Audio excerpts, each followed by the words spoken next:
Hello, je suis ravie de te retrouver dans cette 28e vidéo de ce challenge, une vidéo par jour pendant 30 jours pour devenir digital nomade. Alors la question du jour, en tout cas aujourd'hui, j'avais envie d'aborder la question des erreurs que l'on fait quand on est digital nomade et je vais te citer les 12 erreurs principales que l'on peut faire à ses débuts. Nous en avons fait un bon paquet d'entre elles, ça c'est une certitude. Et justement l'idée c'est de te faire un petit peu accélérer et t'éviter peut-être de commettre les mêmes erreurs. Toute nouvelle aventure comporte de grandes inconnues, donc c'est normal, au début on tâtonne un peu, on ne sait pas trop où on va et on fait des erreurs. La vie de digital nomade, on l'a vu pendant toutes ces vidéos, comporte beaucoup de challenges, c'est des défis au quotidien et donc forcément c'est pas aussi beau, c'est pas aussi rose qu'on le pensait et donc on tombe face à des obstacles régulièrement et on se gourre, on se foire. Alors la première erreur que l'on fait régulièrement quand on devient digital nomade, c'est de ne pas avoir de plan. Grave erreur. L'idée c'est que le digital nomade doit quand même avoir une certaine stabilité pour mener son business à bien. Et donc au départ on est souvent dans l'euphorie, ouais, c'est trop cool, je suis libre, je peux voyager comme je veux, je fais ce que je veux, etc. Je n'ai plus de patron au-dessus de moi et on a tendance à se laisser un peu porter. Alors autant je suis une grande adepte du best plan is no plan en voyage, mais au quotidien du digital nomade c'est franchement pas la chose à adopter parce que tu seras pas productif, tu ne trouveras pas des clients fixes, des clients réguliers qui te rapporteront le revenu suffisant, en tout cas le revenu dont tu as besoin pour vivre ton mode de vie. La deuxième erreur c'est celle de ne pas contrôler son budget.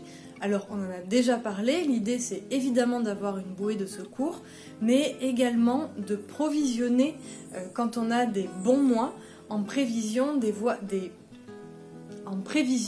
mois de vaches maigres, parce que quand on est freelance, entrepreneur, et surtout quand on débute, les revenus sont loin d'être fixes. On peut avoir des mois qui fonctionnent super bien à 3, 4, 5, 6 000 euros et puis des mois où on ne fait aucun client et où on se retrouve, ou très peu de clients, et où on se retrouve à 500, 1000, ce qui est peut-être pas suffisant pour vivre au quotidien. Donc il faut vraiment penser à gérer son budget de manière régulière, si ce n'est quotidienne, au moins mensuelle. La troisième erreur qui rejoint un petit peu la première, c'est celle de ne pas accumuler suffisamment d'informations. Quand on part dans un nouvel endroit, c'est vraiment important de prendre beaucoup d'informations, notamment sur le Wi-Fi, on y reviendra dans cette même vidéo, sur les logements, sur les possibilités, sur le nomadisme digital de manière générale. Aujourd'hui, nous sommes une pléthore de blogs à aborder cette thématique-là. Le nomadisme digital, tu l'as peut-être vu si tu as regardé les précédentes vidéos, comporte tout un tas de choses, dont certaines contraintes dont pour moi il est nécessaire d'avoir conscience avant de partir. La quatrième erreur que l'on fait souvent, c'est celle de travailler trop. Alors, on sort de ce qu'on appelle, de ce que certains appellent, et j'aime bien le nom, la rat race, c'est-à-dire on sort du métro, boulot, dodo, et on a un petit peu au départ cet emballement vers la conquête de son nouveau projet, puisqu'on veut gagner de l'argent, c'est difficile, ça prend du temps, donc on va avoir tendance à travailler tout le temps, 7 jours sur 7, 12 à 14 heures par jour, et on rentre un petit peu dans ce qu'on appelle la rat race de l'entrepreneur. Ce qui est somme toute très mauvais, notamment parce que tu ne profites absolument plus du mode de vie pour lequel tu es parti, pour lequel tu as tout quitté, pour lequel tu t'es organisé pendant des mois, peut-être même des années. Et donc même si au départ il est nécessaire de travailler beaucoup, forcément, je ne dis pas, on n'atteint pas des revenus intéressants, etc. En claquant des doigts, mais il faut vraiment essayer de trouver son équilibre le plus rapidement possible de manière à ce que ce soit un mode de vie sain. La cinquième erreur, et qui rejoint clairement la précédente, c'est celle d'avoir trop de clients. On a tendance parfois à accepter toutes les missions qui viennent, par peur de ne pas avoir de revenus suffisants les mois suivants, par peur de passer pour quelqu'un de pas fiable auprès des clients que l'on connaît déjà et qui nous demandent de nouvelles missions, par peur de ne pas satisfaire ses clients, etc. Et donc, on va accepter un trop grand nombre de missions ou on va, je sais pas, vendre un trop grand nombre de coaching, par exemple, si on est dans cette thématique-là.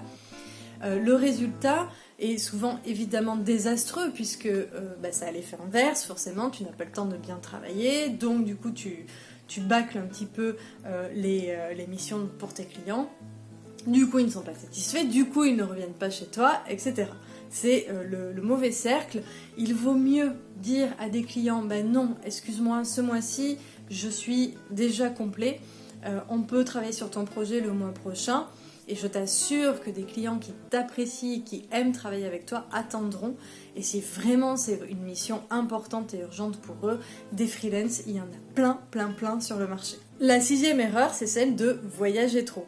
C'est un petit peu l'inverse de celle de trop travailler, mais je le disais dans certaines vidéos, dans les vidéos précédentes, évidemment, être tout le temps dans le mouvement, être constamment dans le mouvement, c'est mauvais pour ton business, c'est mauvais pour ta productivité, ton organisation. On n'a pas de stabilité, on n'a pas de rythme. Et du coup, alors on profite peut-être du voyage, mais on ne stabilise pas ses revenus à côté. Et très souvent, quand on fait cette erreur d'être trop dans le mouvement et de trop voyager, de trop profiter, le problème c'est qu'on culpabilise aussi d'être dans cette phase où on profite trop. Et donc, du coup, on n'est pas bien mentalement, etc. Donc il faut vraiment essayer de trouver le bon équilibre qui nous va bien à nous, qui va bien à notre business et à nos finances. La 7e erreur, c'est celle de ne pas être productif et organisé. Ça, c'est vraiment le gros challenge du digital nomade et de l'entrepreneur de manière plus globale. Être organisé permet vraiment d'être serein dans son business, permet d'avancer pas à pas. Il n'y a rien de pire que d'être submergé de tâches, de ne pas savoir par où commencer. Toutes les tâches ont l'air d'être importantes, on est complètement sous l'eau. Alors c'est un point assez difficile à maîtriser au départ, ça s'apprend, c'est des compétences qu'on développe au fur et à mesure. J'ai d'ailleurs écrit un article sur le sujet et je te le mettrai en commentaire de cette vidéo. Mais il y a quelque chose que je peux te dire déjà, il faut être monotâche. Ce n'est pas la peine de commencer à faire plein de choses en même temps, ça ne marche pas. La 8e erreur, c'est celle de ne pas avoir le bon matériel. Alors je sais, quand on commence, on n'a pas forcément de budget, mais on se lance quand même dans une nouvelle activité. Donc selon moi, c'est important d'avoir un espèce de petit budget minimum. J'en parlais pour la formation. La formation, par exemple, on peut complètement commencer sans budget. Il existe des dizaines et des dizaines de formations gratuites, de super blogs qui t'apprennent plein de choses, des tutoriels sur YouTube, etc. En revanche, au niveau du matériel, c'est très compliqué de compenser du mauvais matériel, en fait, sans investir dedans.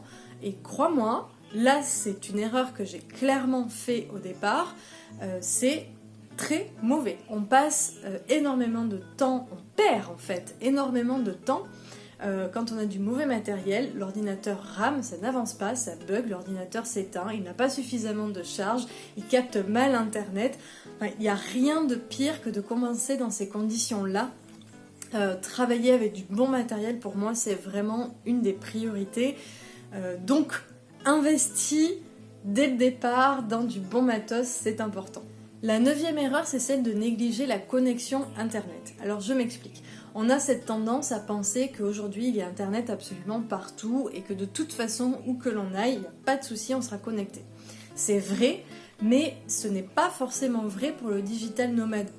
On va avoir suffisamment de connexion pour envoyer un email, pour répondre sur WhatsApp, mais on va pas partout avoir suffisamment de connexion pour travailler concrètement, pour faire des appels en visioconférence par exemple, pour faire des choses très importantes sur son site internet, pour uploader des vidéos par exemple quand on est blogueur et qu'on fait de la vidéo, ou si on fait de la vidéo pour ses clients par exemple. Et je t'assure que quand on se retrouve dans cette situation où l'on est dans un endroit où on n'a pas suffisamment de connexion pour travailler, c'est vraiment très ennuyeux. Donc avant de partir, avant de louer ou de choisir une destination, renseigne-toi bien, notamment en regardant par exemple les avis clients sur le Wi-Fi, par exemple du Airbnb que tu vas réserver. Regarde aux alentours s'il y a des cafés où tu vas pouvoir avoir la possibilité de travailler si la connexion chez toi est mauvaise, s'il y a des coworking, etc. La 10e erreur, c'est celle de sous-évaluer ses compétences. Alors, contraint à ce syndrome de l'imposteur de scrognonieux, dont on parle dans la vidéo 16 où je te donne maximum de conseils pour essayer d'échapper ou en tout cas de faire face à ce syndrome, on a parfois tendance à se sous-vendre et à donc pratiquer des tarifs qui sont très bas. Alors ça, c'est une très très mauvaise chose. Premièrement, c'est mal parce que on casse le marché. Ça, c'est une très mauvaise chose. On perd du temps, on perd de l'argent. Et le pire de tout dans cette histoire, c'est qu'on n'est pas crédible aux yeux de ses clients. C'est une erreur qu'on a fait au début, c'est normal entre guillemets, c'est-à-dire qu'on veut absolument avoir ses premiers clients pour gagner en expertise et commencer, donc on se dit bon, on va pratiquer des tarifs très bas, mais en fait c'est très très très mauvais parce que je n'ai jamais eu de clients aussi horribles, exécrables et exigeants que quand je pratiquais des tarifs bas. Or, à partir du moment où nous avons commencé à pratiquer le tarif juste, les clients nous font confiance, nous remercient et nous traitent correctement, j'ai envie de dire. La 11e erreur, c'est celle de négliger son bien-être. Je t'en parle dans la vidéo 26, moi je considère ça carrément comme une compétence à avoir.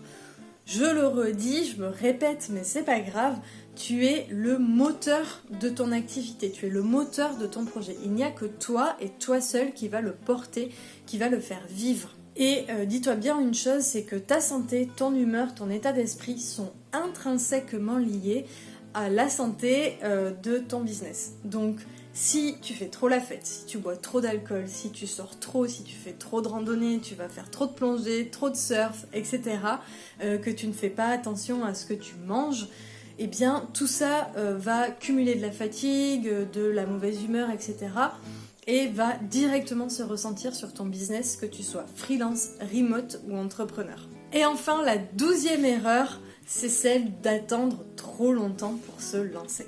Alors, je t'en parle dans la vidéo 15 où je te donne les 3 étapes pour se lancer. Évidemment, il ne faut pas griller les étapes, ça c'est une certitude. Il faut quand même prendre le temps de se former, de se préparer, de gagner en compétences, de s'organiser. Mais tu verras qu'il n'y a jamais de bon moment pour se lancer. On pense toujours qu'on peut mieux faire, qu'on peut attendre. Or, il y a plein de choses que tu ne pourras pas voir, que tu ne pourras pas appréhender sans être dans la réalité de ton activité.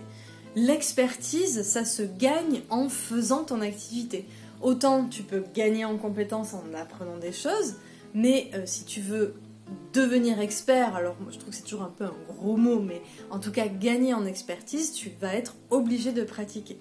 Et je t'en parle dans les vidéos précédentes, tu n'es absolument pas obligé de commencer en essayant de trouver des gros clients, etc. On peut commencer avec sa famille, ses amis, ses proches, avec lesquels on peut tester ses premiers services. Je précise encore une fois, parenthèse, qu'on peut tout à fait se faire rémunérer même auprès de ses proches. Mais il faut se lancer, il faut faire face à la réalité du marché, à la réalité de ton activité. Voilà pour ces 12 erreurs, j'espère que cette vidéo t'a plu. Si c'est le cas, n'hésite pas à nous soutenir, ça se passe juste en bas de la vidéo. Et je te retrouve demain pour la vidéo 29 où on va parler de préparer sereinement son départ. Ciao ciao!